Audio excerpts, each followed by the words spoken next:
So how can you put your pictures on your Apple Watch? Let's get started.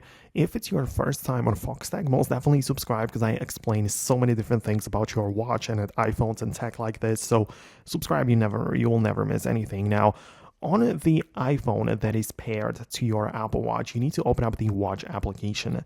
And this is like a place, like a settings app for it, for the actual watch, right? So you get to manage all of the random things in here. But I want you to go to the Photos app, and at the top, there is the photo syncing. So I just want you to have that turned on because, it will make sure that all of your photos or those selected will be synced to the Apple Watch, right? That is the first step.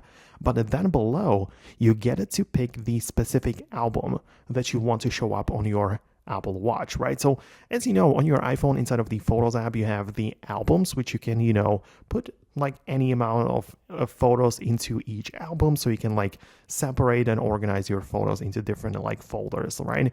So I think that the best way would be to start a new album in here, name it something like the Apple Watch, and choose which photos you want to put there. And then inside of the Photos section in the watch application, we can decide that the album that we want to sync and show on the watch is going to be the specific one that we named Apple Watch, right?